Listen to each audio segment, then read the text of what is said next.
The Sangre de Cristos held the morning light the way a cathedral holds a hymn.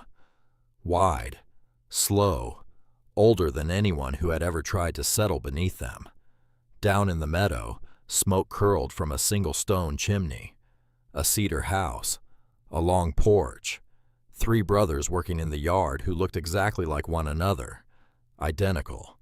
Inside the house, on a small whitewashed washstand, sat a walnut music box with a broken hinge. A woman's hand reached for it in lamplight, found the loose brass plate at the back, slid it aside. A piece of paper, 6 words in a dead man's hurried hand. She read them once, then again. Then her breath stopped. Outside, on a road that wound down through the cottonwoods, a black gelding climbed toward the porch. A man in a clean shirt, a bottle of French brandy in his saddlebag, and a smile that had not finished drying. Eleanor Hartwell stepped down from the stagecoach into dust, the color of old bone. 10 days, 10 days of jolting wood and stale bread and the smell of strangers. Her dress was the deep crimson red she had sewn herself in the back room of a Boston dress shop. Now it was gray at the hem, gray at the cuffs, gray everywhere the road had touched it. She looked up. Silver Hollow looked nothing like the letters had promised. Because the letters had promised cottonwoods. The letters had promised a creek that ran sweet in October. The letters had promised a man. Not 3. 3. Standing at the end of the platform, tall, bronzed, identical, Eleanor forgot how to breathe. She set down her carpetbag, smoothed her skirt with hands that would not stop trembling, lifted her chin the way her father had taught her when she was 9 years old and frightened of a dog. Stand straight. Look it in the eye. Let it know you are not running. She walked toward them. 3 pairs of whiskey amber eyes followed her. 3 jaws set in the same square line. 3 weathered brown hats tilted at the same angle against the New Mexico sun. The middle one had a small scar above his left eyebrow. The one on the right had hair falling over his forehead. The one on the left stood with his thumbs hooked into his belt loops, as if he owned the ground beneath his boots. She stopped 5 feet from them. She opened her mouth. Nothing came out. The one on the left spoke first. His voice was low, measured, like a man who had been rehearsing one sentence for 10 days. "Miss Hartwell." She nodded.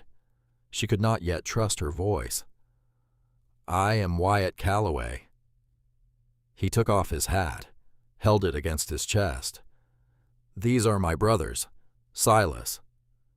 A glance at the middle one. "Caleb." A glance at the one on the right. The middle one.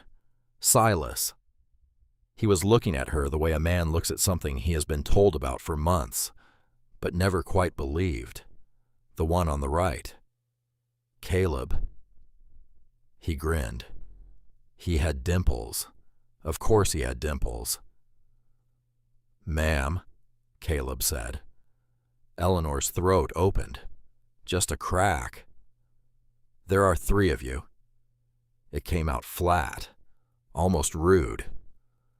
Wyatt's mouth did something that might have been a smile if it had been allowed to finish.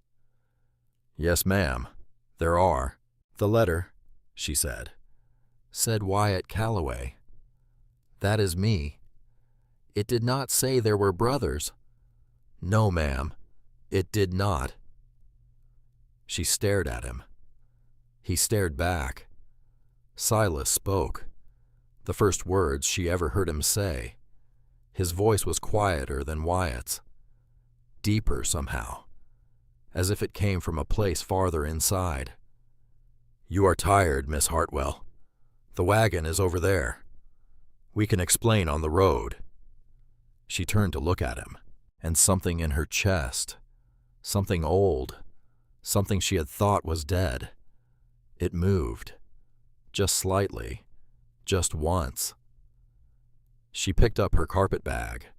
The road to the Calloway place ran north out of Silver Hollow for 2 hours, through scrub pine and red rock. Eleanor sat on the wagon seat between Wyatt and Silas. Caleb rode his horse alongside. The sun fell west, and the shadows grew long, and Eleanor learned the shape of the situation one careful sentence at a time.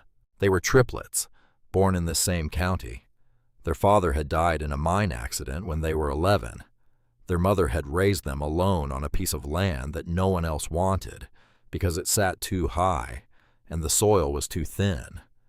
She had taught them to read from a single Bible and a single book of Shakespeare and a single ledger she kept of every cow they ever bought or sold. She had died 3 years ago.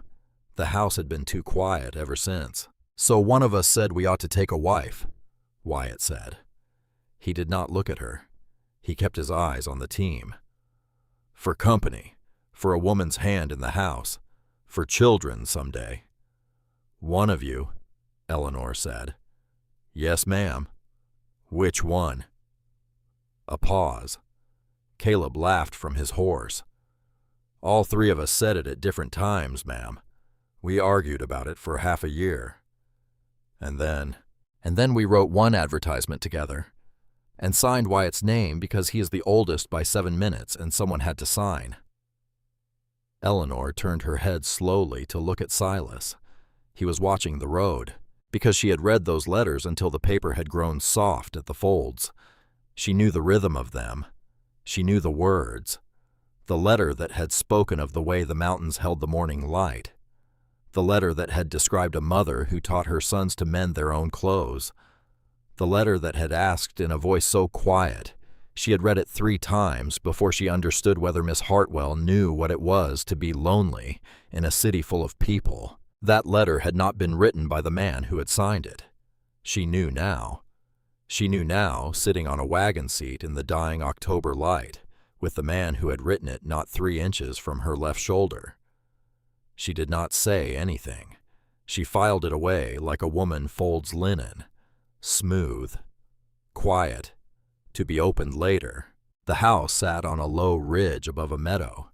Cedar logs, a long porch, a stone chimney that breathed a thin curl of wood smoke. Behind the house, a barn. Behind the barn, the mountains, the Sangre de Cristos, the blood of Christ. Eleanor had read the name on a map in Boston and thought it sounded like a romance.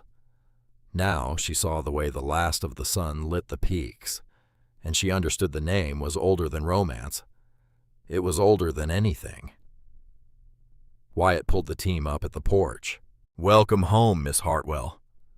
She did not move. He understood. He came around. He offered his hand. She put her hand in his. His palm was a map of calluses. She thought, "I am 24 years old. I came 2,000 miles for a husband, and I have 3. She did not know yet whether to laugh, or cry, or run. Inside the house was clean. That was the first thing. Eleanor had expected dirt. Bachelors, 3 of them. She had expected the kind of mess her father used to make when her mother was alive. A trail of small failures left wherever a man passed through. But the floor was swept. The kitchen table was scrubbed pale. There was a kettle on the stove, and the kettle was already warm, as if someone had set it on at the exact moment the wagon turned up the road. A jar of late autumn flowers sat in the middle of the table. Asters, goldenrod, a sprig of something dark and red she did not know the name of. She set down her carpet bag. She stood very still in the doorway of the home she had not yet entered. "Mother taught us to keep a house," Wyatt said behind her, reading her face. She said any man who could not keep a house had no business asking a woman to share one. That sounds like a wise woman. She was. What was her name? A small pause behind her, as if her question had touched something none of them had been ready to touch. "Adelaide," Wyatt said. "Adelaide Calloway." Eleanor nodded. She tucked the name away in the same quiet drawer where she kept everything else she did not yet understand. They had set up a room for her at the back of the house, Small, whitewashed, a bed with a quilt that had been mended in 3 colors of thread, a washstand, a window that looked east toward the rising sun, a wooden chair by the window, nothing more. Eleanor stood in the doorway and looked at the small bare room. "It is not much," Silas said. He had carried her bag in for her. He set it on the floor beside the bed. He did not look at her. "We can paint it, if you like, if you stay." "If." "Yes, ma'am." "If." He looked up. His eyes were the color of whiskey poured thin in a glass. There was something in them that was not seduction, was not even hope. It was something more careful than either. "You are not bound, Miss Hartwell. You can stay. You can choose one of us. You can choose none of us.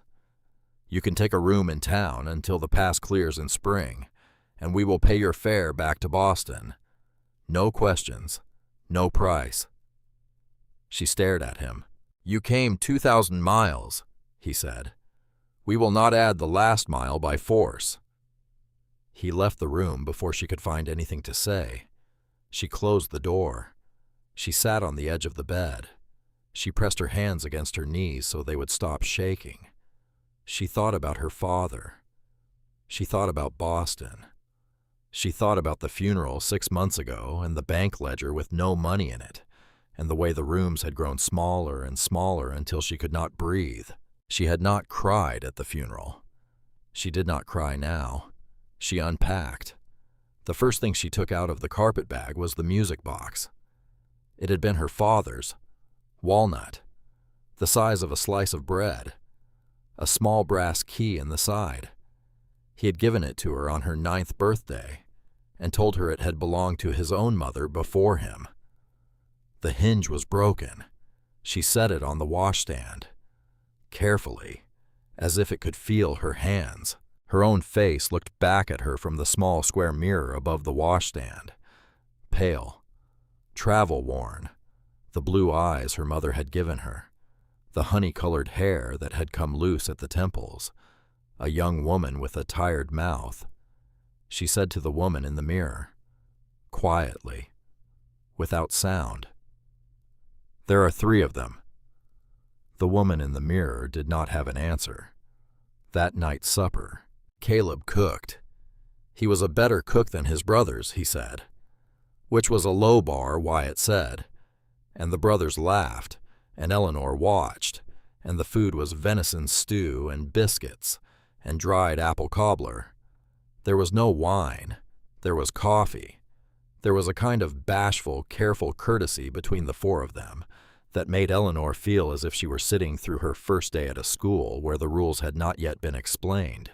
The brothers asked her about Boston, about her father, about the journey. She answered carefully. She told them her father had been an accountant. She did not say for whom. She told them he had died in the spring. She did not say how. She told them she had no surviving relatives, which was true. She did not tell them about the lawyer's letter that had arrived the week of the funeral, the one that had told her there was no money, not $1, not a stick of furniture in the apartment that did not belong to a creditor. She did not tell them that the advertisement in the newspaper had reached her hands in a strange way, a small clipping folded into a letter from a Reverend Whitcomb of Santa Fe, who said he had been a friend of her father's many years ago and thought she might be interested. She did not yet know why he had sent it, but the question was already beginning to turn over in her chest like a small cold stone. After supper, Wyatt brought out a small leather book and showed her a list of every animal on the ranch. 84 head of cattle, 6 horses, 11 chickens, 2 dogs. He read out the names of the horses as if introducing her to family. Maggie, Tom, Stocking, Pete, Pearl, Old Bill. "You named the horses after people," Eleanor said. "Mother did. Old Bill, after our grandfather. He was old when he was 30. He stayed old until he died at 94. Eleanor laughed. It surprised her. The laugh came out small and rusty, as if she had not used it in a long time. Silas across the table looked up, caught her eye, looked away again. She felt it, a small pulse of something, right at the base of her throat. She picked up her coffee cup. She made her face still. There were 3 of them, she reminded herself. 3. And she did not yet know which of them, if any, she was supposed to want. She went to bed early. She lay under the mended quilt and listened to the house settle around her. She heard one of the brothers stoking the stove. She heard another say something low, and the third one answer. She heard the door of the kitchen open and close. She heard boots on the porch, then nothing. She had thought she would not sleep. She slept. She dreamed of her father. He was standing at the top of the staircase in their Boston apartment. He had a piece of paper in his hand. He was trying to tell her something. His mouth was moving, but no sound came out. She climbed the stairs toward him. The closer she got, the farther he stood. And then a hand came out of the dark behind him. She woke with her face wet. It was still dark outside. She sat up, wiped her cheeks with the heel of her hand, got out of bed, lit the small lamp on the washstand. She looked at the music box. She picked it up, turned it over. The hinge was broken and the brass plate at the back was loose. She had been meaning to look at it for months. There had not been room in her grief for small mechanical problems. There was room now. She slid the plate aside with her thumbnail. Underneath, folded, smaller than a calling card, a piece of paper. She drew it out with the careful hands of a woman diffusing a thing she did not yet understand. She unfolded it. 6 words, in her father's handwriting, sharp, hurried, as if written while standing. If anything happens, go to Adelaide. Eleanor stopped breathing. She read it again. If anything happens, go to Adelaide. She turned the paper over. Nothing on the back. She unfolded it further. Nothing else inside. If anything happens, go to Adelaide, she thought. Adelaide, she thought. Adelaide Calloway, she thought. Their mother. She sat very still on the edge of the small bed in the small whitewashed room, in a house full of 3 men she did not know in a territory 2,000 miles from anywhere she had ever lived. The paper trembled in her hand. Her father had not died of an accident. She had known. Some part of her had known. From the moment the policeman had come to the door with his cap in his hands. From the moment he had said the words, stairs, slipped, neck.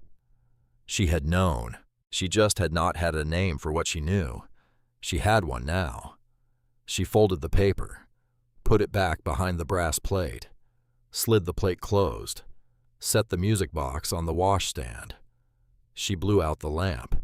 She lay down in the dark and did not sleep again until the first gray came in through the east window. She did not know who Adelaide Calloway was, not yet, but she would learn, and learning would cost her everything she still had left to lose. Morning broke clear and cold over the Sangre de Cristos. Eleanor came out of her room with her hair pinned up, and her face washed, and her heart packed in tight inside her chest, where no one could see it. Caleb was at the stove making coffee. He glanced over his shoulder when she came in. His grin was the same as last night, except now it had a softness around the edges, as if seeing her in the morning light in his mother's kitchen did something to him he was not quite prepared for. "Sleep all right?" "Yes," she lied. "There's biscuits left." "Thank you." She poured herself coffee from the pot, sat down at the table. The biscuit was good. The coffee was strong. Outside through the window she could see Wyatt at the barn and Silas at the woodpile. The dogs lay on the porch in a strip of sun. She did not yet feel at home, but the kitchen did not feel like a stranger's either. She did not know what to do with that. After breakfast, Wyatt asked if she would like to come to town. There was mail. There were supplies. Caleb would drive her in. Wyatt, had to ride South Fence with Silas all morning. "Yes," Eleanor said. "I would like that." Because she had things to find out. She put on her bonnet. She climbed up into the wagon. Caleb clicked his tongue and the horses started down the rutted track. She liked him. That was the first thing she let herself notice. She liked Caleb. He was easy. He talked. He told her about a goat their mother had once owned that had eaten an entire pair of Wyatt's wool socks and lived to 12. He told her about the first time Silas had tried to make biscuits, and the entire pan had welded itself to the bottom of the stove. He told her about Adelaide Calloway and scattered small pieces that did not add up to a portrait so much as a feeling. Eleanor listened. She asked lightly, "How did your mother die?" A pause. The horses' hooves were loud in the silence. "Fever," Caleb said. 3 years ago, come November. She caught a fever and we could not bring it down." "Was she alone when it happened?"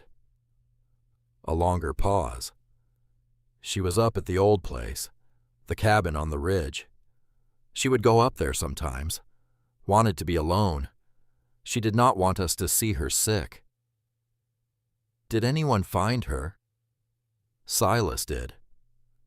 Eleanor did not look at him. She kept her face turned to the road.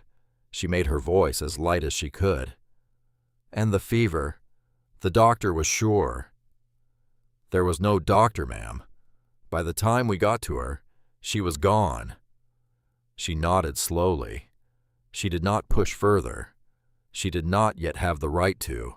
Silver Hollow on a Tuesday morning was the mercantile, and the bank, and the church, and the saloon, and the schoolhouse, and the 4 houses behind them, and not much else. Caleb tied the team in front of the mercantile. He helped her down. He said he would be at the feed store. Across the street, a man sat in a chair in front of the sheriff's office with his hat tipped down over his eyes, pretending to sleep. His boots were crossed at the ankle. A tin star caught the morning sun on his vest. Caleb's mouth tightened slightly when he saw him. "Sheriff Halloran," Caleb said, soft, as if naming a thing he preferred not to name. Eleanor looked at the man on the chair. The man did not move. She walked into the mercantile. The bell over the door rang once. A woman behind the counter looked up. Mid-40s, dark hair gone silver at the temples, a long apron over a brown dress. Her face moved through 3 different expressions in 3 seconds. Surprise, calculation, a careful welcoming smile that did not quite reach her eyes. "You must be Miss Hartwell." "I am. Word travels fast in Silver Hollow." The woman dried her hands on her apron, stepped around the counter. "I am Pearl Boggs. My husband and I keep this store. My husband is Eustace. He is at the back. Was there something you needed?" "Thread," Eleanor said, "and paper, and, if you have it, a small bottle of ink." "All 3 things I can manage." Pearl Boggs walked behind her counter and pulled drawers, and Eleanor watched her hands and watched the door, and watched the street outside, and watched the way Pearl's eyes kept lifting to her face, and lifting again and lifting again. Not unkindly, just watching. "You came in on the Tuesday coach." "Yes, ma'am." "You are staying out at the Calloway place." "Yes, ma'am." "That is some long ways for a young woman." "Yes, ma'am." Pearl's hands stilled on the spool of thread. "They are good boys, those Calloways. Their mother was a friend of mine. She is missed." Eleanor looked up. "You knew her well. Adelaide as well as anyone in this town. Maybe better. She delivered my youngest. She came down off that mountain in a snowstorm in January of '72. Because Eustace rode up to fetch her, and she came down with him on a mule. And she stayed with me for 3 days, and she got that baby out of me alive when no one else thought we could." So yes. Yes, ma'am. I knew her well. Eleanor said nothing. She did not say. My father wrote her name on a piece of paper and hid it inside a music box. She did not say, I am here because of her. Pearl wrapped the thread in brown paper, tied it with string. That will be 40 cents. Eleanor counted out the coins. The bell over the door rang. A man stepped inside. He was perhaps 50, well-dressed, a black coat, a gold watch chain across a vest that strained slightly over a respectable paunch, gray at the temples, a clean-shaven jaw, a face that had been handsome once and was now arranging itself into something that was meant to look kind and was almost succeeding. He took off his hat. Mrs. Boggs, Mr. Pemberton. His eyes had already moved past Pearl, to Eleanor. He smiled. Eleanor felt the back of her neck go cold. She did not know why. She did not yet know him. He had not said her name. He had not done anything but smile at a woman he had not been introduced to, except she had felt this before. Once, in Boston, 6 months ago, a man in her father's office, a man who had come to the funeral and had stood at the back of the church and had looked at her exactly the way this man was looking at her now, as if measuring her, as if pricing her. And you must be, the man said, Miss Hartwell. She did not move. Marcus Pemberton, he said. He took a step forward. He extended his hand. I have the privilege of running the bank in this town. I had heard, from the coach driver, that a young woman from Boston had come to make her home with us. Eleanor put her hand briefly in his. His hand was soft, warm, dry. She took her hand back. How do you do? Boston, Pemberton said. Now that is a long way. Yes. What part of Boston, may I ask? Beacon Hill. Ah. A pause. A very small pause. So small that Eleanor was not sure she had heard it. But it was there. I have business in Boston now and again. Beautiful city. It is. And your family. They are still there. My family is gone. I'm sorry to hear that. Are you? It came out before she could stop it. Pearl Boggs looked up sharply from behind the counter. Pemberton's smile did not move. It simply stayed where it was, like a painting that had not finished drying. Of course, he said. He put his hat back on. He nodded to Pearl. He nodded to Eleanor. I look forward, he said, to making your better acquaintance, Miss Hartwell. He left. The bell rang behind him. Eleanor stood at the counter and did not move, and the cold at the back of her neck did not go away. Pearl Boggs was looking at her. For a long moment neither woman spoke. Then Pearl said very quietly, Be careful with that one. Eleanor turned to look at her. Why? Pearl glanced at the door, at the window, at the back of the store where her husband was rattling barrels. She said Adelaide Calloway used to tell me that the only animal in these mountains she was afraid of walked on 2 legs and wore a clean shirt. Eleanor stared at her. Pearl pushed the brown paper packet across the counter. You take care, Miss Hartwell. Outside on the wooden sidewalk, Eleanor stopped. She stood very still in the bright cold New Mexico sun and let her heart slow down. Across the street, a woman was being put out of a small frame house.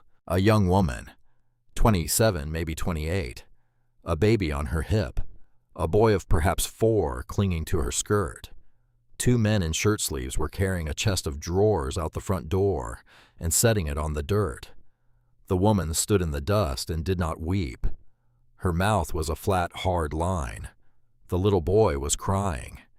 The baby on her hip was silent. Marcus Pemberton stood beside her on the porch. He was holding a piece of paper.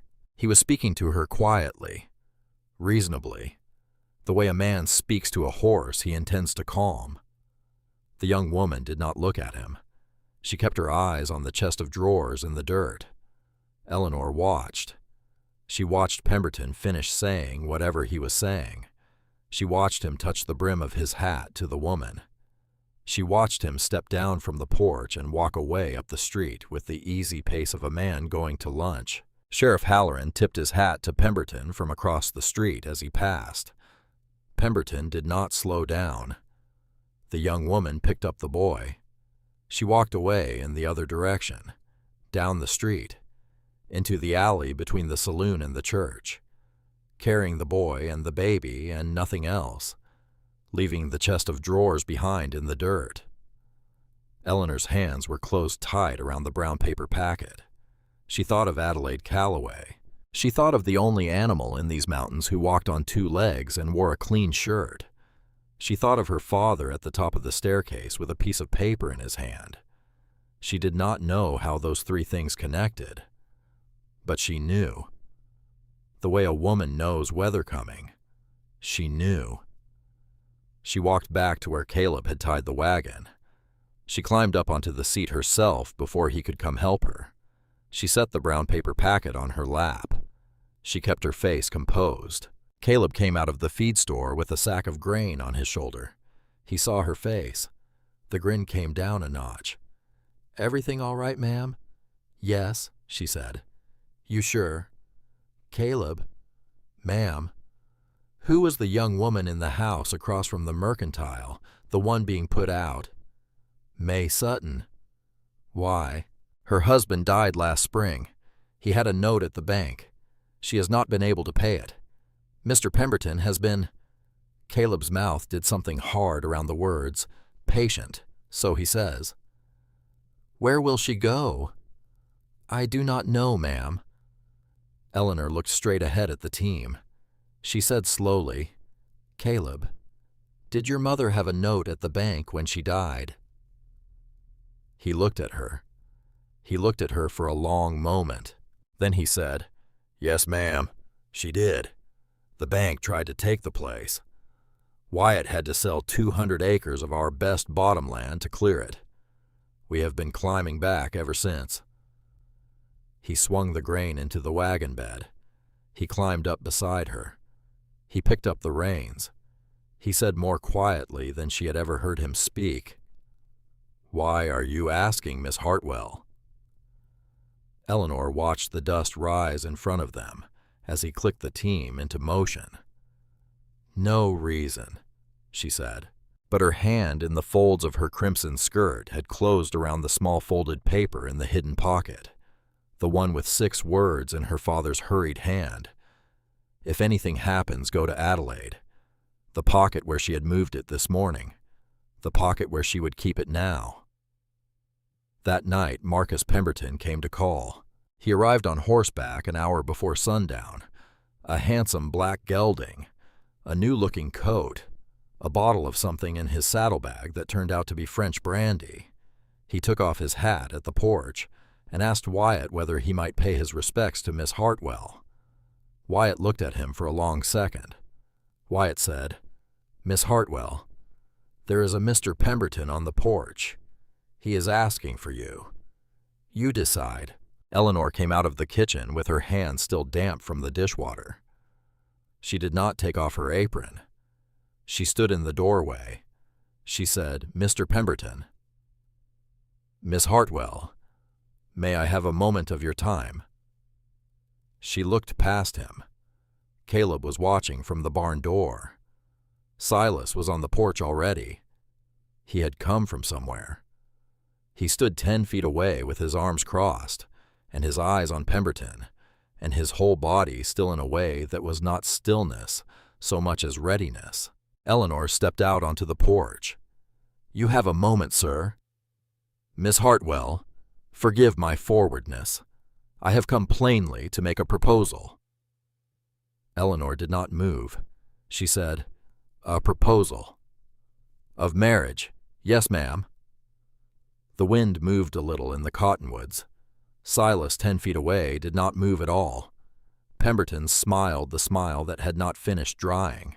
"You are a young woman of good breeding, found in a frontier situation that I am sure cannot be what your late father imagined for you. The Calloway brothers are. I am certain honorable men, but 3 bachelors and 1 young lady, all under one roof in a country town. The talk has already begun. It will not be kind. It will follow you. I can save you from it. I have a house in town. I have a business. I have means. I would be honored to make you my wife." Eleanor said, "You are at my father's funeral." It was not what she had meant to say. It came out anyway. The smile on Pemberton's face did not move. It also did not respond. He said after a beat, "I beg your pardon. I saw you at the back of the church in Boston last April." He laughed, lightly, a small dismissing laugh. "I am afraid you are mistaken, Miss Hartwell. I have not been to Boston in 5 years." "You are sure?" "Quite sure." "That is interesting." "Why is that interesting?" "Because this morning in the Mercantile you told me you have business in Boston now and again." Silence. The wind moved again in the cottonwoods. Pemberton's smile finally began to fail, just at the corners, just where the muscles met. He said, "Miss Hartwell, forgive me. I think you have misunderstood me. Now and again I have perhaps in the past. I meant only that I am aware of the city. I did not mean recently." "I see. Will you consider my proposal?" "No." The single word came out perfectly flat. "I am sorry, Mr. Pemberton. I will not." He inclined his head. "Perhaps in time." "No." "Miss Hartwell." "No, Mr. Pemberton. Not in time. Not at any other time." He put his hat back on. He looked very briefly past her to where Silas stood with his arms crossed. He looked back at her. He said, "Take care then, Miss Hartwell. A young woman alone in this country should take very great care." He went down the porch steps. He mounted his horse. He rode away into the long red light of the New Mexico evening. Eleanor stood on the porch until the dust had settled. Then her knees went. Silas caught her elbow before she folded. He did it the way a man catches a glass that has slipped. Quick, light, as if it cost nothing, as if he had been waiting to do it for 10 minutes. He did not pull her against him. He just steadied her elbow until her legs remembered themselves. Then he let go. "Sit down," he said, quietly. "Sit down, Miss Hartwell." She sat on the porch step. He sat 1 step below her. He did not look at her. He looked at the road where the dust was settling. He said, "He has come here before, asking after our land. Twice in the past 3 years. He has been refused both times." Eleanor wrapped her arms around her knees. She said, "I was not mistaken. I did see him. In Boston, at the church." Silas was quiet. Then he said, "I believe you, Miss Hartwell." Just that. "I believe you, Miss Hartwell." It was the second time in her life a man had ever said those words to her without making her prove it first. The first time had been her father. She put her face down against her knees, so Silas would not see what was happening to her eyes. He did not look at her. He kept his eyes on the road. He let her have it. After a while, she lifted her head. She wiped her face with the heel of her hand. She turned to look at him in the dying light. The scar above his left eyebrow was thin and old, white against his sun-browned skin. She said, "Silas." "Ma'am." "Did you write the letters?" A long quiet. He turned his face toward her finally. In the red October light, his eyes were the color of dark honey. He said, "Yes, ma'am, I wrote them." She nodded. She did not say anything else. She did not need to. He turned his face back to the road, and they sat there in silence, as the New Mexico sky went from red to violet, to the deep blue that comes before stars. Inside the house, Wyatt called them to supper. Eleanor stood up, smoothed her apron, wiped her face one more time. She walked into the lit kitchen where two of the three Calloway brothers were laying out plates for four. Silas followed her in. In her pocket, against her hip, a folded piece of paper with 6 words in her father's hand, pressed warm against her skin. A telegram from Edmund Vance to Marcus Pemberton was already on its way west across the wires, and the only man she would ever truly love was sitting down across from her at a kitchen table in a house that smelled of his mother's biscuits and his brother's coffee, and the wood smoke of a country she had never seen in her life until a Tuesday morning 2 days ago. But she was beginning. The first snow came on the 5th night. Eleanor woke to silence, the kind that does not exist in Boston, the kind that only exists at altitude. She lay under the mended quilt and listened. Nothing. No wind, no dog, no creak of the house, just the soft, particular hush of a world being covered. She got up, wrapped a shawl around her shoulders, went to the window. The meadow was white, not deep yet.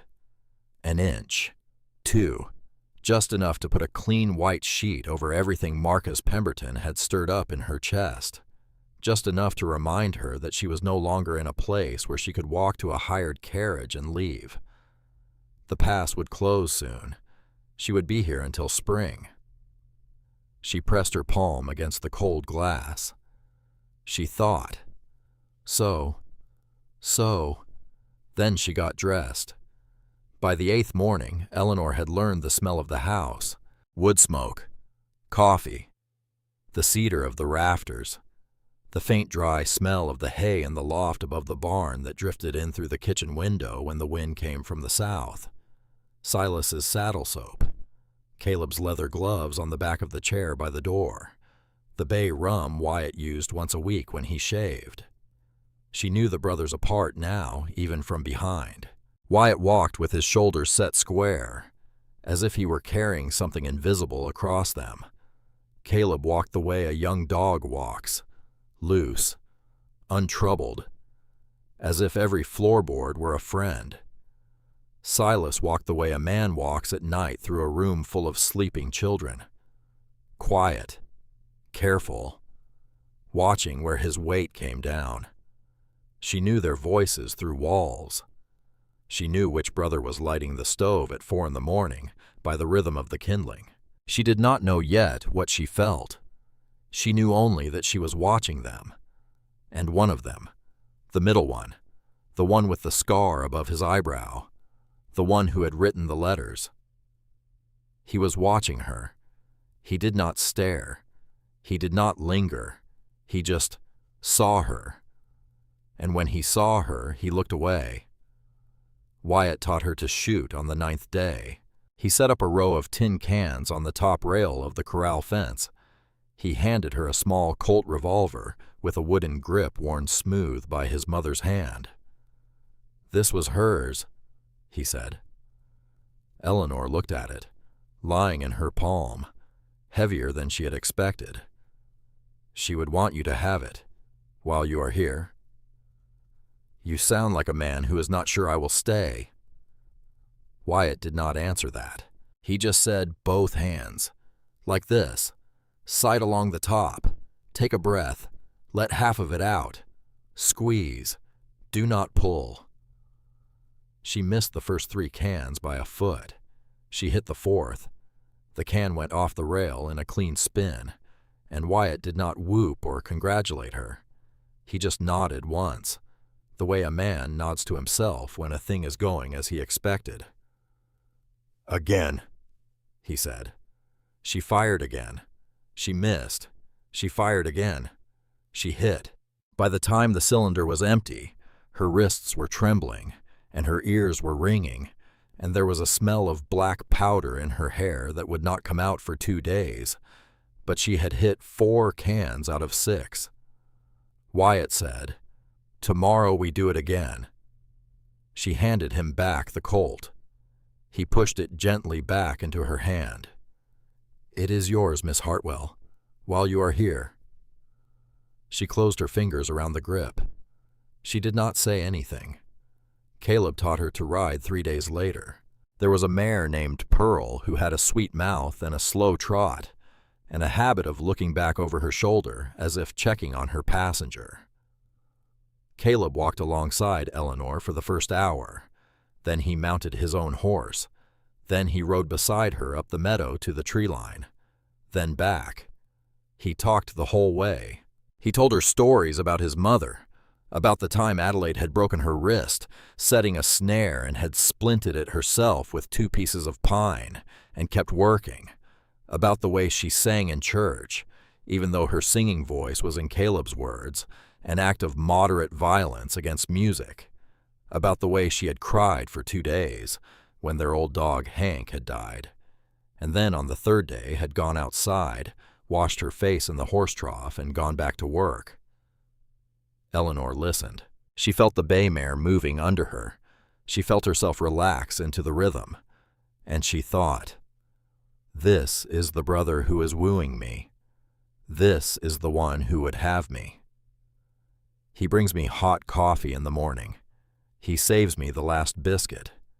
He laughs at the things I say. He is good. He is kind.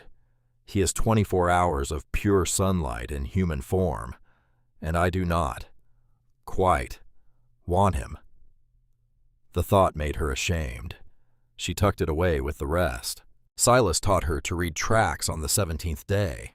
He had not offered. She had asked.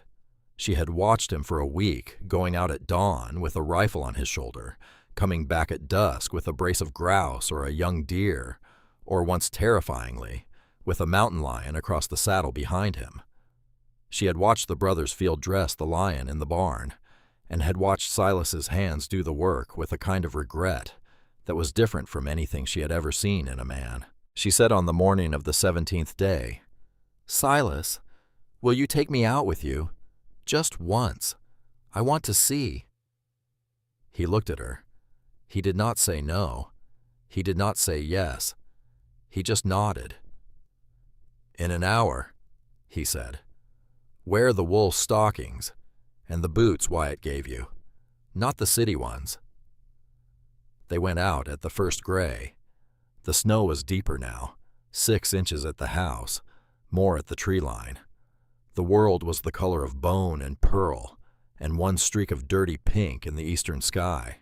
Silas walked ahead. She walked behind. He did not talk. He stopped at the edge of the meadow. He pointed without looking back. "Deer," he said. "2 does. A young buck." She looked at the snow. She saw prints. They came through. Maybe 2 hours ago. The buck was behind. He was nervous. See where he stopped here. He turned his head. Something moved at the tree line. Eleanor looked. She tried to see what he saw. She could not. He said very quietly, "Look at the way the front print is deeper than the back. That is a deer that put its weight forward. That is a deer that was about to run." He moved on. She followed. He showed her the round print of a coyote, the scratch marks of a porcupine in the bark of a young aspen, the faint star of a magpie that had landed once and flown away, the slot of a single elk track at the bottom of a ravine that had no business being there at this time of year. He named things. He did not name them like a teacher. He named them like a man identifying old friends. She watched the back of his coat as he moved through the trees. She thought, "This is the brother I want." Then she thought, "No." Then she thought, "Yes." Then she thought, "Stop it. Stop it. You did not come 2,000 miles to choose between 3 brothers as if they were horses at a sale. You came because there was nowhere else to go. You came because Because a reverend in Santa Fe sent you a newspaper clipping. Because. Why? Why had he sent it? She stopped walking. Silas did not notice for 10 paces. Then he turned. He looked back at her standing in the snow. He came back. He stopped 6 feet from her. He said, "You are cold." She shook her head. He said, "You are not cold. What is it?" She opened her mouth. She closed it. She said, "Silas, the cabin on the ridge, where your mother died." He went very still. "Yes."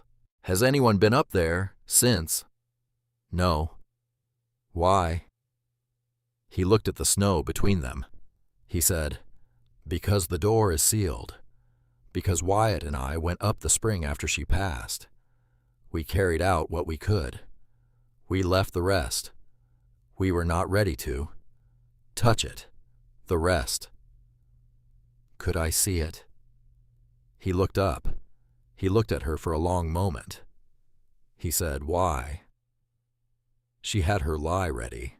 She said, "Because I have been thinking about what you said the night Pemberton came, about how he had asked after your land before. I have been thinking. There might be papers up there, something your mother kept, about the land, about debts, about anything. It could be useful." He looked at her. He did not believe her. She saw that, in his face, in the slight tightening at the corner of his mouth, but he did not call her out. He said, "Not today. Today the snow is too deep on that trail. In a week, maybe, when the wind has packed it, I will take you up. Both of us, Miss Hartwell.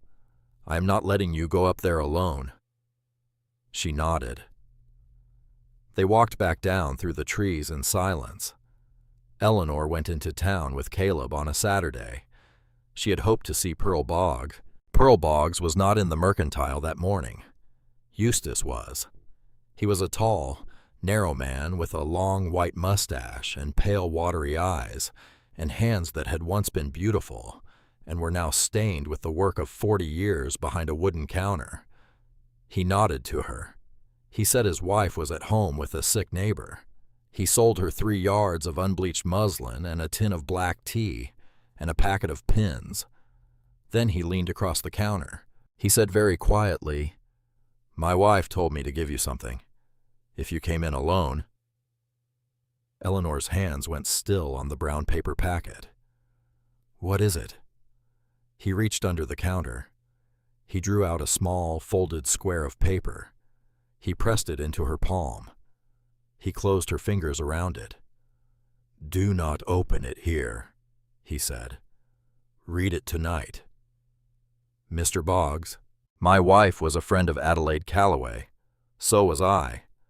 I do not know what is happening, Miss Hartwell, but my wife thinks you are in trouble, and my wife is rarely wrong about that kind of thing." He stepped back. He raised his voice to a normal level.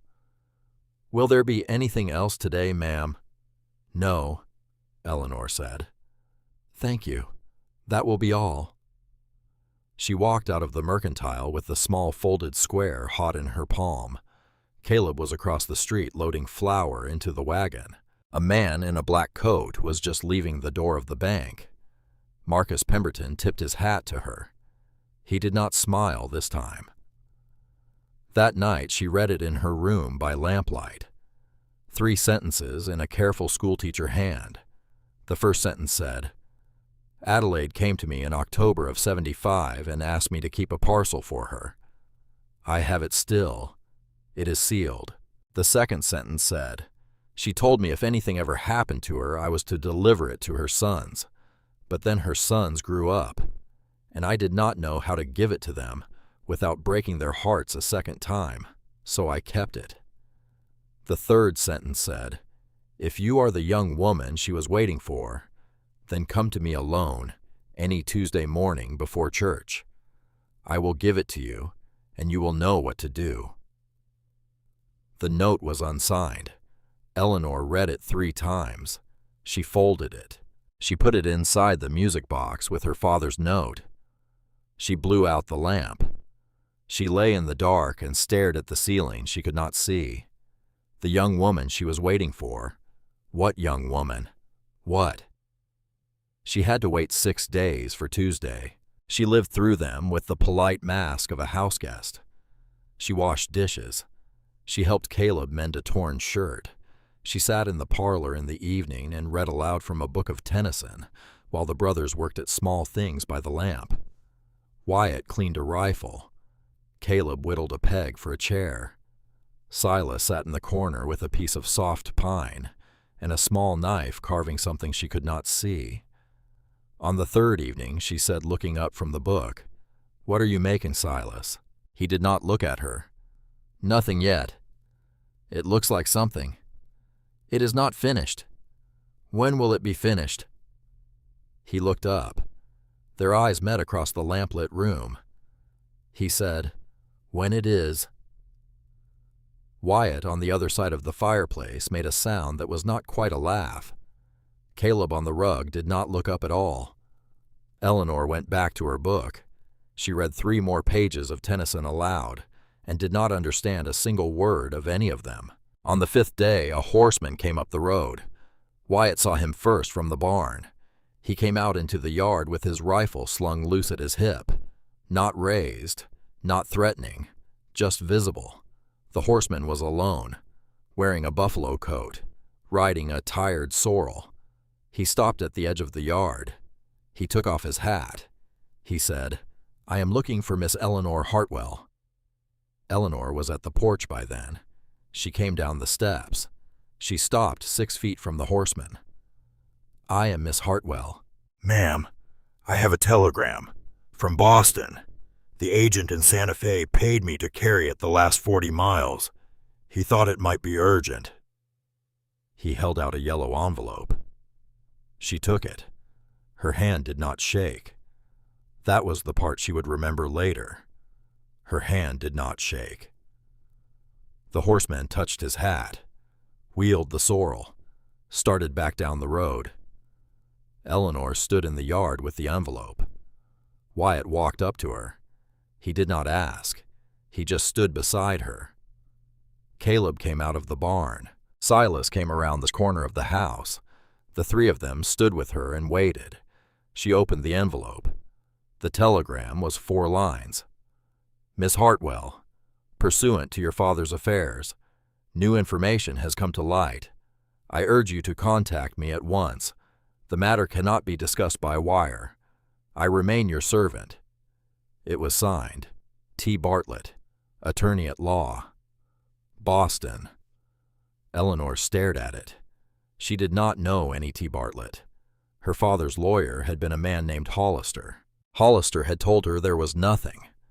Hollister had told her there were no surviving funds, no property, no claims, no documents of any kind worth investigating. T. Bartlett. She folded the telegram. She slid it into her pocket. She turned to the brothers. She said, "I would like to go to town tomorrow."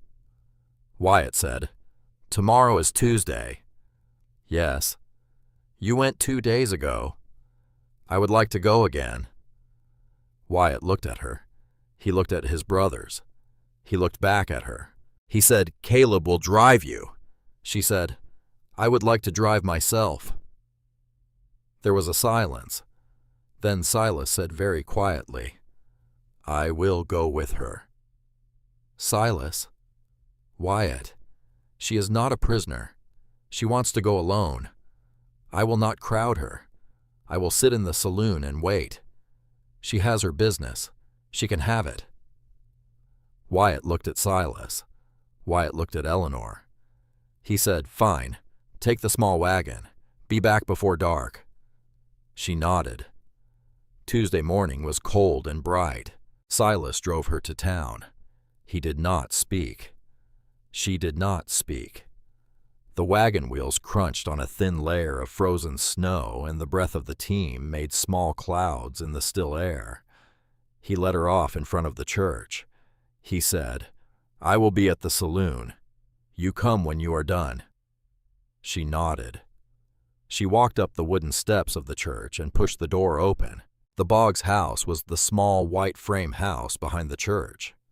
Pearl was already at the window watching for her. She opened the door before Eleanor had finished knocking. "Come in, quick." Eleanor stepped in. Pearl closed the door behind her, locked it. The parlor was small, clean, smelling of beeswax and old books. A black cat slept on a wing chair by the fire. Pearl said, "Sit down. I have coffee." "I do not need coffee." "You will." She sat. Pearl went to a cupboard in the corner, unlocked it with a small brass key from a chain around her neck, drew out a parcel wrapped in oilcloth tied with twine about the size of a small Bible. She brought it to the table.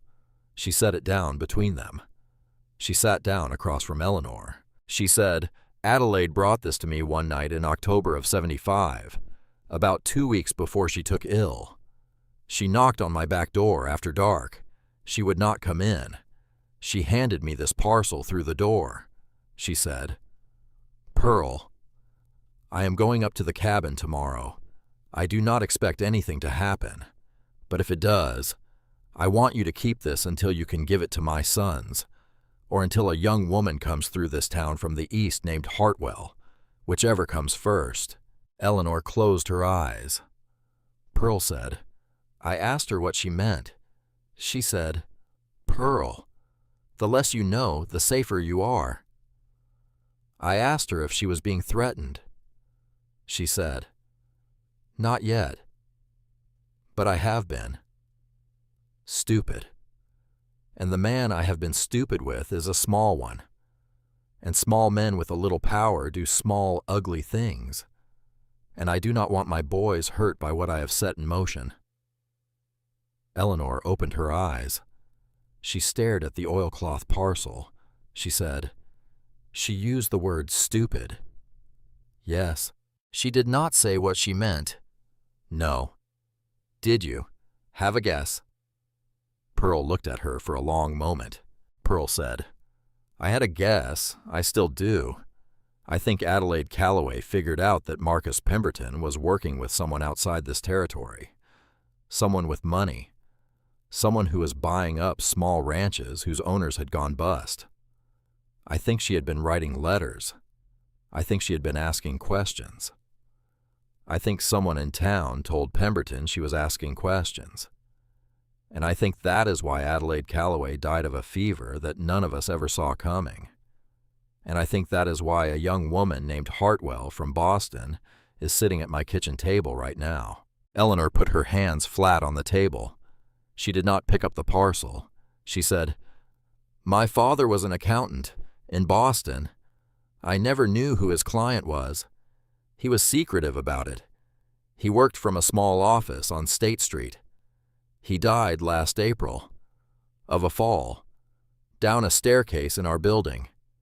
He had not had a drop of liquor in his life. The police told me it was an accident." Pearl did not say anything. She just nodded, slowly. Eleanor said, "His name was Theodore Hartwell." "Adelaide knew a Theodore Hartwell," Pearl said. "She mentioned him to me once, years ago. She said he had been a young man in this country in the '50s. She said he had nearly died of an injury, and that she had been the one to find him, and that she had spent 2 weeks nursing him in her father's house, when she was barely 24. She said he had gone east after he healed. She said she had not heard from him in 20 years, until that summer." Eleanor said, "Which summer?" "'75, the summer before she died."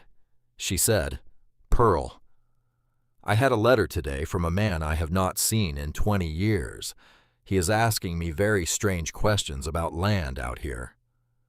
Eleanor sat very still. The oilcloth parcel sat between them. Pearl said, "I do not know what is in this. I have never opened it. I'm not going to open it.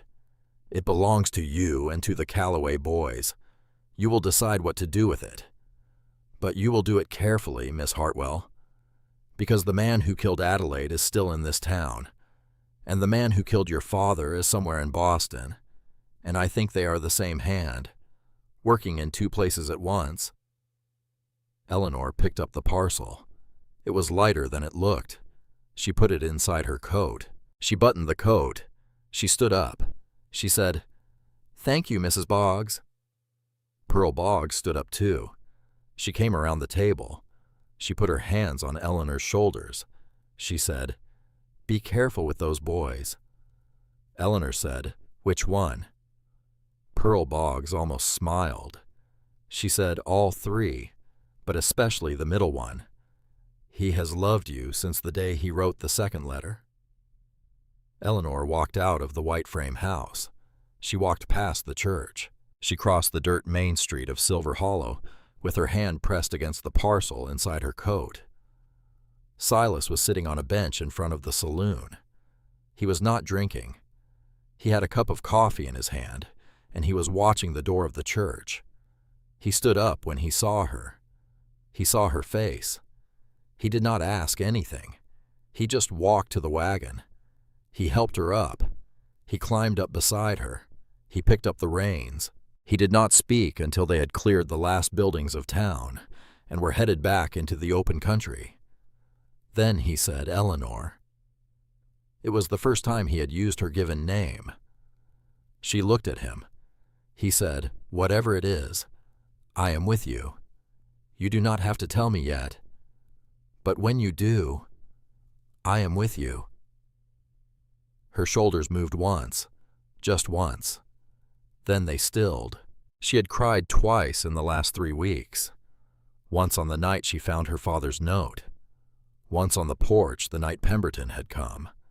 She would not cry now. But something inside her chest, something she had carried like a stone since the April morning she had stood at the top of her father's stairs and looked down at his body. Something that had hardened around her heart like a callus. It cracked. Just a little. A hairline. Enough. She nodded. She did not say anything. He drove on through the bright, cold air. She held the parcel against her ribs. That night she sat on the floor of her room with the door locked. She untied the twine. She unwrapped the oilcloth. Inside was a small leather-bound book. It had no title on the cover. She opened it. The first page was in a woman's hand.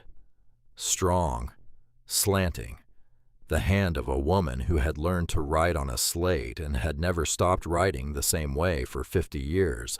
The first page said, "The private account of Adelaide Calloway, begun this 14th day of June in the year of our Lord, 1875. Eleanor turned the page. She read until the candle guttered. She read about a man named Marcus Pemberton, who had come to Adelaide's house in the spring of 1875 with an offer to buy her land at a fair price. She read about Adelaide's refusal. She read about Pemberton's second visit, his third, the way the offers grew sweeter and the visits grew colder, the way he had begun to mention very casually the boys, how 3 young men working alone in the mountains were exposed to many small dangers, how Adelaide had said, "Mr. Pemberton, are you threatening my sons?" And Pemberton had said, "Mrs. Calloway, I am only making conversation." She read about a letter Adelaide had received in August of 1875 from a man named Theodore Hartwell, a man she had not seen since 1854, a man writing to ask her in the most careful and indirect way whether the name Edmund Vance meant anything to her, whether any man in her territory had recently begun buying up small failing ranches at suspiciously low prices, whether she would consider very quietly looking into the matter for him. She read Adelaide's careful answer. She read the second letter, the third. She read the entry dated October 11th, 1875. Adelaide had written, "I'm going up to the cabin tomorrow. I have left this account with Pearl. I do not believe Pemberton would dare harm me directly, but he is in correspondence with the Boston man Theodore warned me of. I know it now. I saw him with a letter in the post office, and he turned his back when he saw me looking. I will be careful. But if I am not careful enough, I want my boys to know it was not a fever. And I want Theodore's daughter, if he has one, to know that the same hand that may reach for me has already reached for her father. She wrote in the last full sentence in the book, "If she ever comes west, Pearl will know her by her name." Eleanor closed the book. She sat in the dark. The candle had gone out 20 minutes ago, and she had not noticed. She sat in the dark and pressed her hand against her mouth and did not make a sound. In the kitchen at the other end of the house, a chair scraped softly. A door opened and closed. Boots on the porch, then nothing. She did not know which brother it was. She knew only that the house was full of men who did not know what she had just learned, that their mother had been murdered, that the same man had murdered her father, that the killer in Silver Hollow lived a quarter-mile from the church, drank French brandy, ran the bank, and had asked Eleanor to marry him. She sat on the floor in the dark with her arms around her knees. She was not weeping. She was thinking. The cabin on the ridge was where Adelaide had died. The cabin on the ridge had a sealed door. The cabin on the ridge had not been entered in 3 years. If Adelaide had been making her account for 2 years, if she had been keeping more than just this book, the rest of it was up there. It had to be. Pearl had said the parcel was light. Pearl had said it felt as if Adelaide had not given her everything. The rest was in the cabin. She had to go. She had to go. She had to go. She would have to ask Silas in the morning. She would have to tell him why. She would have to tell all of them why. But not yet. Not yet. She slid the journal back into its oilcloth. She tied the twine. She lifted the floorboard under the corner of the rug, the loose one she had found her first week when she was checking every inch of her small room for somewhere to keep secrets. She placed the parcel into the space beneath it. She replaced the board. She replaced the rug. She climbed into bed in her clothes. She did not sleep. At 3 a.m, she heard a sound from the kitchen. A small sound. A cup being set down on the table. She got up. She wrapped her shawl around her shoulders. She opened her door an inch. The lamp was lit in the kitchen. Silas was sitting at the table. He had a cup of coffee in front of him. He was not drinking it. He was looking at the door of her room. She stepped out. She walked across the parlor in her stocking feet. She stopped at the doorway of the kitchen. He looked up. He was not surprised to see her. She said, "Silas." He said, "Sit down, Eleanor." She sat. He pushed the cup of coffee across the table to her. He said, "Whose is the parcel?" She said, "Your mother's." He went very still. She said, "Pearl Boggs has been keeping it for 3 years. Your mother gave it to her 2 weeks before she died. Pearl gave it to me this morning." He did not move. He did not look down. He kept his eyes on her face, steady. The whiskey-amber eyes that had been watching her for almost a month from across rooms and across tables and across the lamplight, watching her without ever quite letting her catch him. He let her catch him now. He said, "Is it bad?" She said, "Yes." He nodded, slowly. He said, "How bad?" She said, "It is the worst thing I will ever say to you, Silas. So I am only going to say it once. Your mother did not die of a fever. She was killed. And the man who killed her is still in this town. And the same man working through another man killed my father 6 months ago in Boston. We are the same story. You and me. We have been the same story since 1875. We just did not know." He did not move. For a long moment he did not move at all. Then he reached across the table, very slowly, and he laid one of his work-roughened hands flat on the table, palm up. Halfway between them, an offering, a question, a man asking in the only language he had ever been good at, whether she would put her hand on his. She put her hand on his. His fingers closed around hers. He held her hand the way a drowning man holds a rope. He did not weep. He did not speak. He just held on. And Eleanor, sitting at a kitchen table in a house that had been built by his murdered mother in a country 2,000 miles from where her own murdered father lay in a Boston graveyard, did the things she had not been able to do in any of the rooms she had lived in since April. She let herself be held, just by a hand, just by one quiet man, just in the small yellow circle of a kitchen lamp at 3 a.m, while the New Mexico snow came down outside. It was enough. It was the most she had let any human being do for her in 6 months. It was enough. After a while, he said very quietly, "We have to tell Wyatt and Caleb." She said, "In the morning." He said, "In the morning." He did not let go of her hand. She did not pull it away. They sat like that until the first gray came into the eastern window. Then she stood up. She went back to her room. She lay down on her bed. And for the first time in 27 days, she slept the kind of sleep that comes only when a person has sat down, just for a little while, the entire weight of a thing she has been carrying alone. Outside in the barn, a horse stamped once and was quiet. Somewhere above the ridge in a sealed cabin, where a woman had died 3 years ago, the wind moved in the eaves of a roof no one had touched. 9 days from now, she would find what was hidden there. Tonight, she only knew that a hand had held hers in the dark and had not let go, and that for tonight was a beginning. Morning came without color.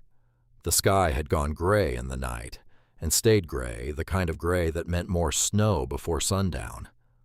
Eleanor stood at the kitchen window with a cup of coffee she had not yet drunk, and watched 2 crows pick their way across the white meadow. Behind her at the kitchen table, 3 men sat in silence. The journal lay between them. Wyatt had read it first. He had read it without moving, without blinking. His coffee had gone cold in front of him, and he had not touched it. He had turned each page with the careful, slow hands of a man diffusing something that could still kill him. Then he had passed it to Caleb. Caleb had read it the way Caleb did everything. Quickly, his face open, his mouth a flat line by the 3rd page. By the 7th page, his hands were shaking, and he had set the book down and stood up and walked out onto the porch. He had stayed out there a long time. When he came back, his eyes were red and his jaw was set in a way Eleanor had never seen on him. He had sat down. He had picked the journal back up. He had finished it. Then he had pushed it across the table to Silas, who had already read it. Silas had not needed to read it again. He had just put his hand flat on the cover, like a man laying his hand on the wood of a coffin. For a long time, no one spoke. Then Wyatt said very quietly, "We are going up to the cabin." Caleb said, "Today." Silas said, "Eleanor comes with us." Eleanor turned from the window.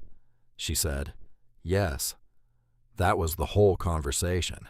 The trail to the ridge cabin ran north out of the home meadow for 3 miles through aspen and ponderosa pine, climbing the whole way.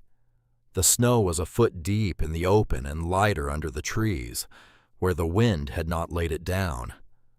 The brothers went on horseback. Eleanor went on Pearl. Silas rode just in front of her. Wyatt rode point. Caleb came behind. She felt the way a queen must feel. She also felt the way a prisoner must feel. She did not know which feeling was true. They did not talk on the climb. The cabin sat in a small clearing at the top of the ridge. It was smaller than Eleanor had expected.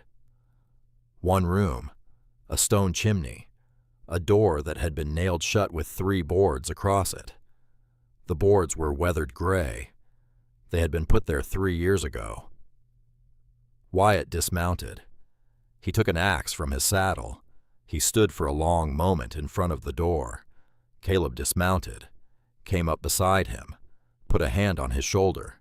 Wyatt swung the axe. Once, twice.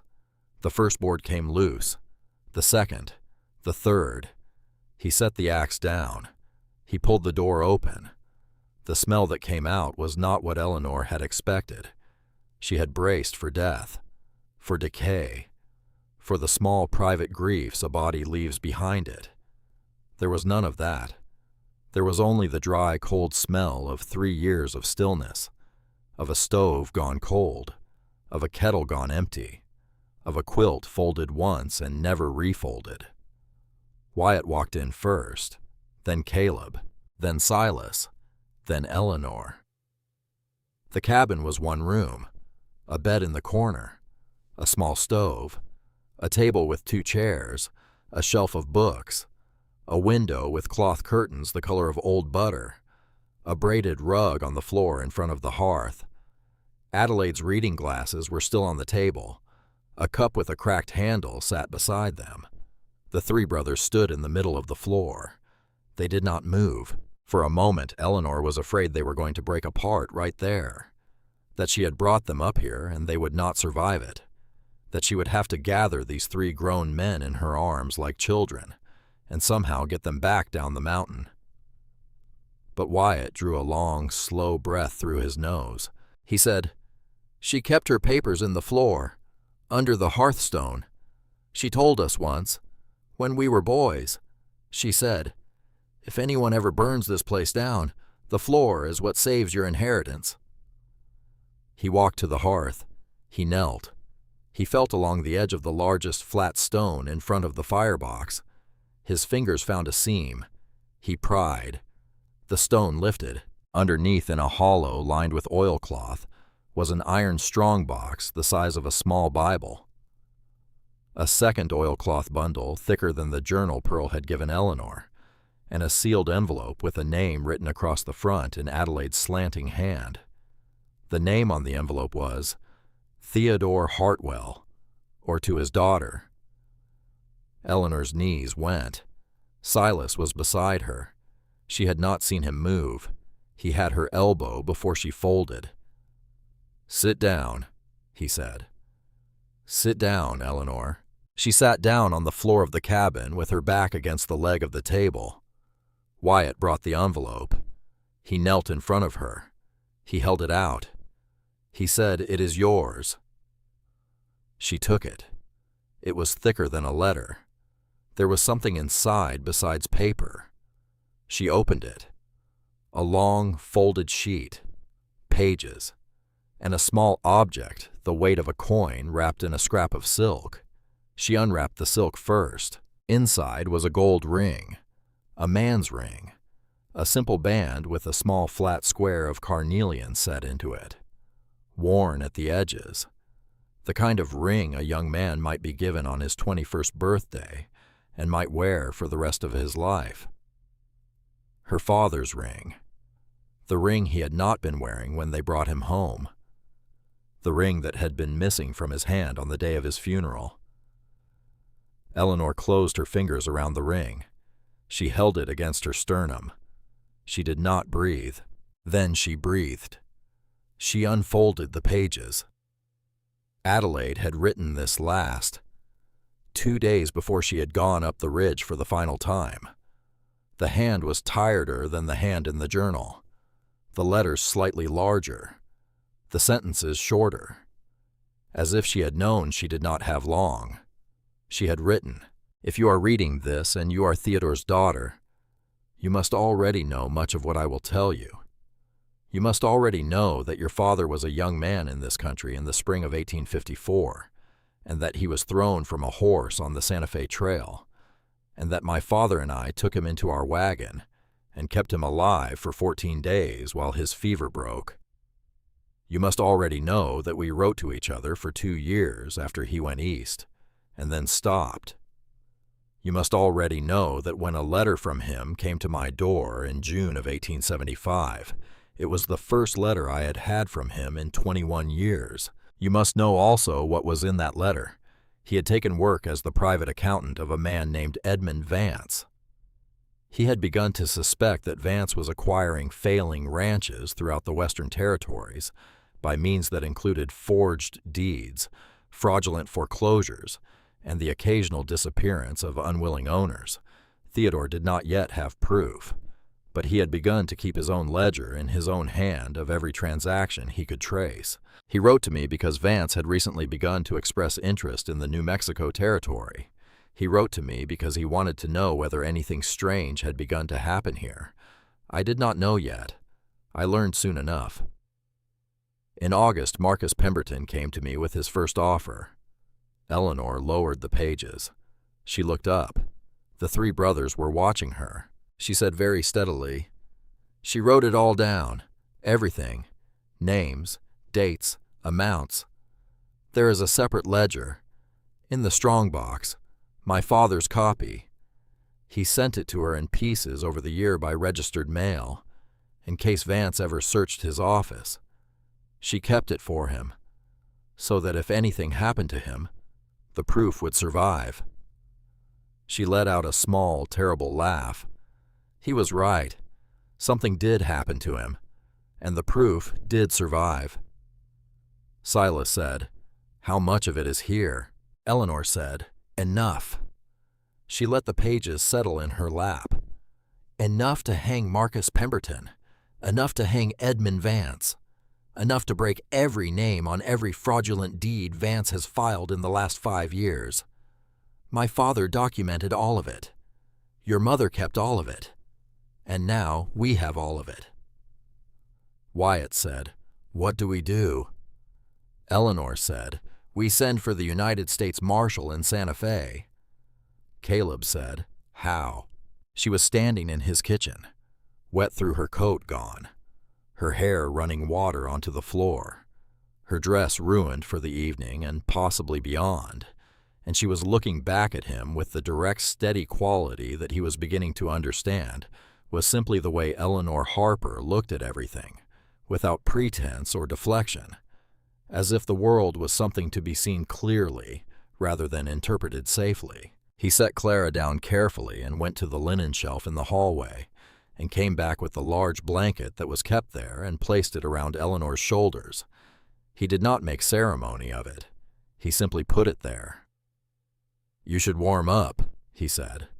His voice was what it always was, low and level, but there was something underneath it that was different, a rougher texture, as if the usual control was present, but had been recently tested.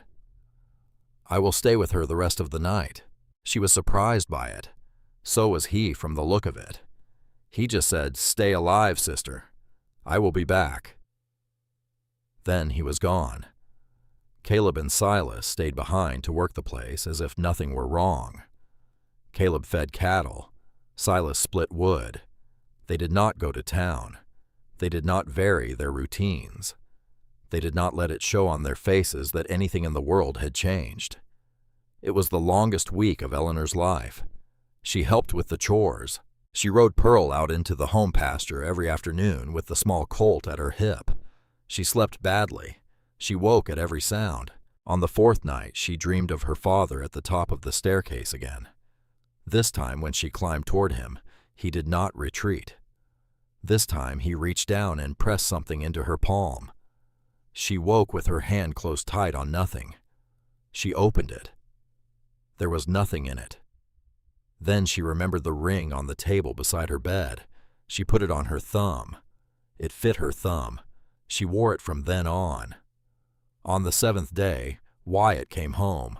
He came back in the late afternoon. Snow was falling. His face was burned by wind. He swung down from the saddle in the yard and did not speak until he was inside with the door shut. He took off his hat. He said, "Marshal Holbrook is on his way. He is bringing 4 deputies. He will reach Silver Hollow Friday morning. He has telegraphed Boston. Vance is being investigated as we speak. They will arrest him at his house Friday at dawn Eastern Time. Coordinated." Eleanor closed her eyes. She felt the kitchen tilt very gently under her feet, the way a ship tilts when it changes course. Wyatt said, "And there is one more thing." She opened her eyes. He said, "Vance has left Boston." Silence. Caleb said, "What?" Wyatt said, "He left 3 weeks ago. Holbrook had a man on him. The man lost him in Chicago. Holbrook thinks. He thinks Vance is coming here. The kitchen tilted further. Silas said very quietly, "Why?" Wyatt said, "Because we think someone in Boston told him a young woman named Hartwell had been writing letters asking questions about her father's death. We think he means to settle that himself." Eleanor sat down at the table. She set both hands flat on the wood. She said, "Then we wait for him." The night of the 10th day, the wind picked up after midnight. Eleanor woke to the dogs barking. Not the casual bark they used at deer or coyotes, the other bark, the deep, alarmed staccato bark that meant a human stranger in the yard. She was out of bed before she had decided to be. She lit no lamp. She pulled on her boots over her nightdress. She buckled the gun belt with the small Colt around her waist over the nightdress. She had practiced this. Wyatt had made her practice. Boots first, belt second, coat third, door fourth. She put on the coat. She opened her bedroom door. The kitchen was dark. Silas was already at the front window in his stocking feet with his rifle in his hand. Caleb was at the back window. Wyatt was crossing to the door. A voice came from the yard. A man's voice, cultured, even amused. Eleanor knew the voice before she had heard the words. "Calloway's. I would like to come in and speak with Miss Hartwell." It was Marcus Pemberton. He was not alone. Wyatt called through the door. "Who is with you?" "A few friends, Mr. Calloway." "How many?" "Enough that I would prefer not to count them out loud." Silas at the window said quietly, 6, maybe 7, across the yard, 2 at the barn, 2 by the corral, the rest with him. Wyatt said, "Pemberton, Miss Hartwell is asleep. Wake her. She does not want to speak with you." A pause. A new voice came from the yard, a different voice. Eleanor's stomach turned over. She had never heard this voice in her life, and she knew it. She knew it the way an animal knows the smell of the wolf that has been circling its den for weeks. The new voice was low, Eastern, educated, older than Pemberton's. There was an awful, smiling patience inside it. "Miss Hartwell, my name is Edmund Vance. I have come a long way to make your acquaintance. I think it is past time. Will you come out and speak with me? Or shall I come in?" Eleanor walked across the dark kitchen. She stopped behind Wyatt at the door. She said loud enough that the man on the porch would hear her. "I will come out. To the porch. I will not leave the porch. And the Calloways will be at the windows. Armed." There was a soft, delighted laugh. "Miss Hartwell, you sound exactly like your father. Come out, child. Let us talk." Wyatt looked at her. His eyes asked a question. She nodded. He opened the door. She stepped out onto the porch. The yard was lit with the strange blue of moonlight on snow. There were 7 men. 6 were spread across the yard with rifles held loose. 1 stood at the bottom of the porch steps. Edmund Vance was a small man. That was the first surprise. He was no taller than she was. He wore a heavy black wool coat with a fur collar. He had a soft, round face. His hat was a beaver hat from somewhere expensive. He held a silver-headed cane in one gloved hand. There was nothing menacing about his face. He looked like a banker. He looked like a man who would help you down from a carriage in a city, she thought.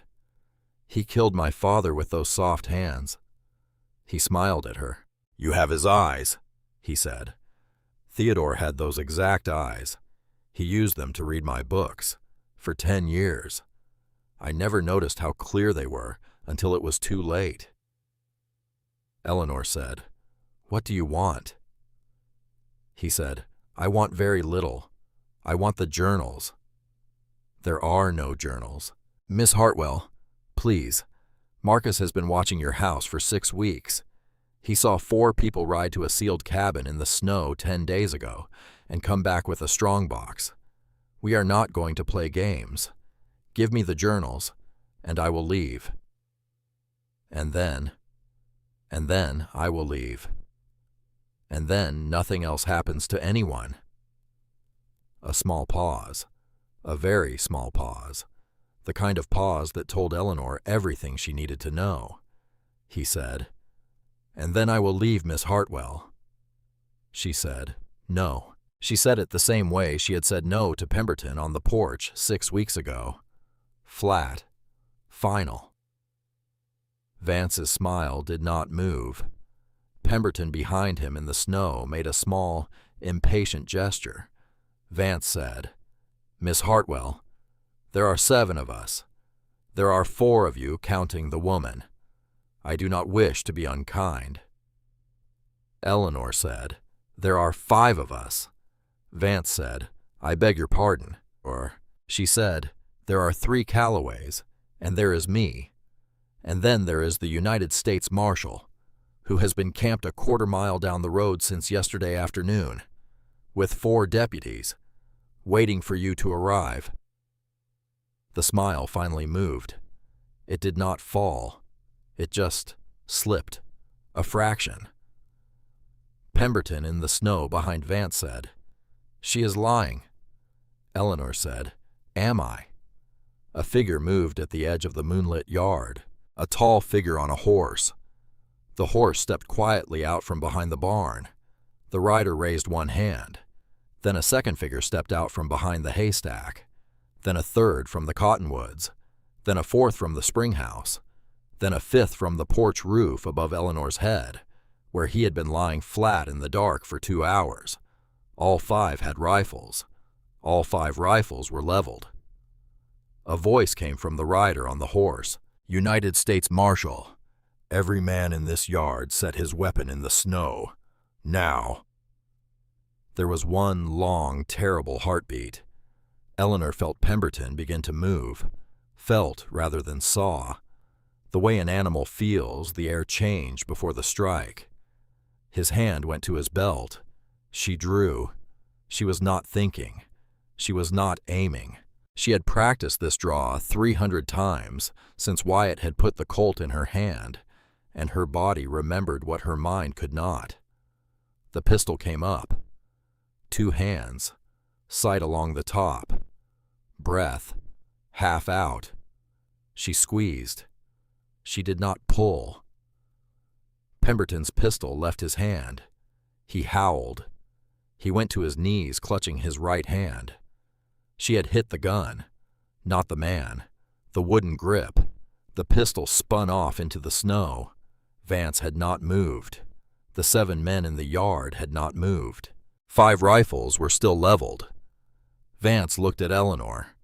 He looked at the small Colt in her hands. He looked at his bleeding partner. He looked at the marshal on the horse at the edge of his light. Edmund Vance, who had reached out of Boston 6 months ago and ended Theodore Hartwell's life on a marble staircase, who had reached into these mountains 3 years ago and ended Adelaide Calloway's life on a Sunday afternoon, who had built an empire of stolen land across half a continent on the backs of people he had never met, smiled at Eleanor one last time. He said, "Theodore would have been proud of you." Then he set down his cane. He took off his hat. He raised both hands in the air. The marshal said, "Boys, cuffs." The deputies moved. The yard filled with motion. Eleanor stood on the porch with the small Colt still raised. She did not lower it. Silas came out behind her. He laid one hand very gently on her wrist. He pressed downward. The pistol came down with his hand. He took it from her without taking his eyes off the yard. He set it on the porch rail. He turned her toward him. She was shaking. She thought she was shaking. She was not sure. He put his arms around her. He did not pull her against him. He just made an arch of himself around her so she could lean into it, or not lean into it as she chose. She leaned. She pressed her forehead against the front of his coat. She did not speak. She just breathed. In the yard, the deputies were putting iron on the wrists of 7 men.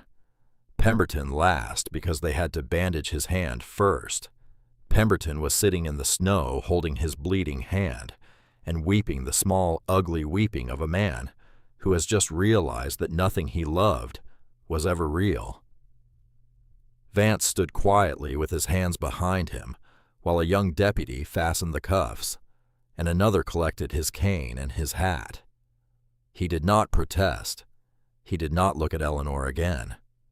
He had the still face of a small, dangerous man who had finally encountered something he could not buy and was thinking carefully about the next part of his story. The marshal dismounted. He came up the porch steps. He was a heavy, older man with a long gray mustache and tired, kind eyes. He took off his hat. He said, "Miss Hartwell." Eleanor nodded against Silas's coat. He said, "Your father was a brave man. I read his ledgers all the way out from Santa Fe. He saved more lives than he will ever know." She nodded again. He said, "You are not under arrest. That shot was the best shot I have seen a citizen make in 20 years. You are going to come to Santa Fe, and you are going to testify in 3 weeks. Until then, you are going to sleep. Do you hear me, ma'am? You are going to sleep." She nodded a third time. Silas walked her into the house. The trial in Santa Fe took 6 days. Eleanor sat on a hard wooden bench in a small courthouse on the plaza and gave her testimony in a level voice that did not break. Pearl Boggs came down from Silver Hollow with her husband and gave hers. So did May Sutton, who turned out to be the daughter of a man Pemberton had foreclosed on in 1872 and had been keeping notes of her own for 11 years. So did a young woman named Marigold Hensley, daughter of the next ranch over, whose mother had been a close friend of Adelaide's, and who had brought her late mother's bundle of letters to enter into evidence. So did the bank's own teller, a young man named Joseph Fairchild, who had been afraid of Pemberton his whole working life, and who had begun secretly photographing ledgers 2 years ago, because his conscience had finally outweighed his fear. The jury was out for 40 minutes. They came back with guilty on every count. Marcus Pemberton was sentenced to life in the territorial prison at Yuma. He wept again as he was led out. He did not look at Eleanor. Edmund Vance was extradited to Boston, where a federal grand jury was already waiting for him. Eleanor would learn 6 months later that he had been sentenced to 40 years in a federal prison in upstate New York. She would learn 14 months later that he had died there in his sleep of a quiet heart attack that gave him a far gentler end than he had given her father. Sheriff Halloran of Silver Hollow, whose name had appeared in Adelaide's ledger as a man Pemberton had paid quietly for 6 years to look the other way, was tried separately and sent to Yuma for 15 years. He had not been at the ranch that night. He had been at the saloon pretending he had heard nothing. The hidden ledger had named 17 other men across 4 territories. 16 of them were arrested over the following 6 months. The 17th fled to Mexico and was never found. By the time Eleanor returned to the Calloway place with Silas and Wyatt and Caleb, the snow was beginning to melt at the edges of the road. It was the middle of March. The pass had opened. Spring was coming. Caleb came to find her on a morning in early April. She was sitting on the porch, shelling beans into a tin bowl. The sun was warm enough that she had not put on a shawl. The dogs lay on the boards beside her chair asleep. He sat down on the top step. He did not look at her. He said, "Eleanor." She said, "Caleb." He said, "I have something to say." She set down the beans. He said, "I have known for 2 months, maybe 3. I'm not sure when I first knew, but I knew, and I have been thinking about what to say to you about it, and I have decided that the only honest thing is to say it out loud." She waited. He said, "You chose Silas the day you got off the stagecoach. You did not know it yet. He did not know it yet, but you did, and he did, and I knew it by the time the first snow came." She did not say anything. He looked up at her. His grin was the same grin, but it had something in it now that was not just sunlight. It was the grin of a young man who had loved a woman briefly and well, and had decided to let her go before either of them had to break. He said, "I'm going to go to San Francisco. There is a law school there. I sat in that courthouse in Santa Fe and I watched what they did. I watched what one good marshal and a small stack of paper did to a man with $100,000. I want to learn how to do that. I think I want to spend my life doing that." She felt her eyes fill. She did not let them. She said, "Caleb, when?" He said, "End of the month." She said, "We will miss you." He said, "I will come back, with letters, and maybe with a wife. There is a young woman in Santa Fe, a clerk in the federal office. She has read every law book in the territory. Her name is Verity Lockwood. I asked her if she would write to me while I was at school. She said she would." She said, "Caleb Calloway, you write me one letter and I will write you 10, which I took as a very good sign." Eleanor laughed. It was the first time she had laughed since Boston, and the sound surprised her. Caleb stood up. He bent down. He kissed her on the forehead. He said, "Take care of my brother." He went down the porch steps and out across the meadow to find Wyatt at the barn. Silas asked her on a morning in May. There was no announcement. He just came to her in the herb garden where she was on her knees putting in basil. He had something in his hand. He stood behind her until she looked up. She looked up. He held out the wooden bird, the carving he had been making since November, the one she had asked about that night in the parlor, the one he had said was not finished. It was finished. It was a small wooden meadowlark. Yellow breast, brown wings, a faint dot of red just above the eye.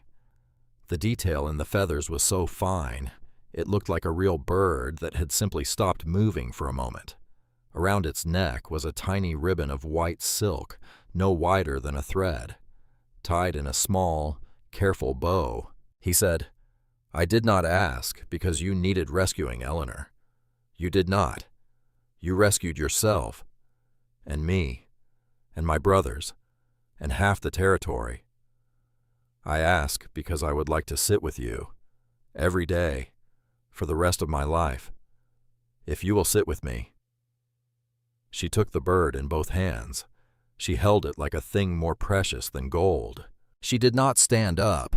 She just looked up at him from the dirt of the herb garden in the bright May sun, the man with the scar above his left eyebrow, the man who had written the letters that had brought her 2,000 miles, the man who had held her hand at a kitchen table at 3 a.m. and had not let go. She said yes. He said yes. He said it as if confirming a fact, not asking a question. He sat down in the dirt of the herb garden next to her. He took the basil seedling out of her hand. He put it in the hole she had dug. He pressed the soil around it with both of his calloused, capable hands. He said, "There. Now you have to stay, or it dies." She laughed, and then she cried, and then she laughed again, and he put his arm around her shoulders, and they sat in the dirt together for a long time, and the sun moved across their backs, and somewhere up the meadow, Pearl the mare lifted her head and looked at them and went back to grazing. They were married in June. It was a small wedding in the white-frame church behind the Boggs house. Wyatt was the best man. Caleb came up from San Francisco on the stage. He played the violin. Pearl Boggs cried through the entire ceremony. Eustace Boggs stood at the back with his hat over his heart, and a smile so wide it broke his mustache. May Sutton brought flowers. Marigold Hensley played the organ. The whole town came, even the people Eleanor had never met, because by then Silver Hollow had heard the story, all of it, and they had decided that they had been quiet too long. Eleanor wore her crimson-red traveling dress, the same one she had stepped off the stagecoach in. She had let down the hem. She had patched the cuffs. She had sewn a small white silk meadowlark feather into the collar. She walked down the aisle on the arm of Eustace Boggs, because her father was not there to do it. But a friend of her father's was. It was the same thing. It was the same thing. 7 years later, it was the summer of 1886. The Calloway Ranch had 1,300 head. The barn had been rebuilt twice as large. There were 3 new outbuildings. The home meadow had been fenced for breeding stock. The cabin on the ridge was no longer sealed. It had been opened and aired and turned into a small schoolhouse where Marigold Hensley taught 9 children 3 days a week, including the 2 new Calloway children. The 2 new Calloway children. A small, dark-haired girl of 5 named Adelaide. A boy of 3 named Nathaniel. Adelaide had her father's whiskey-amber eyes and her mother's stubborn chin. Nathaniel had his grandfather's clear blue gaze and a habit of asking questions no one could answer. Wyatt had married Marigold Hensley the spring before in the same church with the same violinist, and they lived in a smaller house Wyatt had built half a mile up the meadow. Caleb had come home from law school the previous fall with a wife named Verity and a brass plate that said Calloway and Lockwood. They had set up an office in Silver Hollow, and Verity, who turned out to be one of the first women in the territory to practice law, had within 3 months gotten May Sutton back the house that Pemberton had taken from her. That summer evening, Eleanor sat on the long porch of the home house. Wyatt was on one side of her on the porch swing. Caleb sat on the top step of the porch. Silas sat in the chair next to hers. The children were chasing a half-grown collie pup down the meadow toward the creek. Adelaide was shouting orders. Nathaniel was laughing. The pup was winning. The sun was beginning to come down behind the Sangre de Cristos, and the peaks were turning the color the mountains had been named for. Silas reached across the small distance between their chairs. He put his hand palm up on the arm of her chair. She put her hand in his. He said, "May I just sit with you?" She turned her face to look at him. The scar above his left eyebrow had not changed. His hair had a few threads of gray in it now. His eyes were the same eyes that had looked back at her across the lamplit table at 3 a.m. 8 years ago in a kitchen full of grief and fear. She said always. Down the meadow, the children caught the pup. Wyatt laughed at something Marigold had called out from the kitchen window. Caleb stretched his long legs out across the porch step and tipped his hat down over his eyes against the last of the sun. The wooden meadowlark sat on the mantel inside, watching the room the way it had watched every room of their life together since the morning Silas had set it in her hands in the dirt of the herb garden in May of 1879. Eleanor Hartwell Calloway closed her eyes against the warm wind. She thought about a young woman who had stepped off a stagecoach in a crimson-red dress, almost 8 years ago, with a carpet bag in one hand and her whole grief in the other, and had not known anything. Yet, she thought about that young woman with great tenderness, the way an old hand reaches back through a curtain of years and touches the cheek of a younger one and says, "You are going to be all right. You will not believe it. But you are, you are, you are." She tightened her fingers around her husband's hand. She did not open her eyes. She just stayed exactly where she was, with the 3 men her life had given her, on a porch in a country she had once thought would be the end of her, and which had turned out to be the beginning of everything. A meadowlark called once from the fence post. Then it was quiet.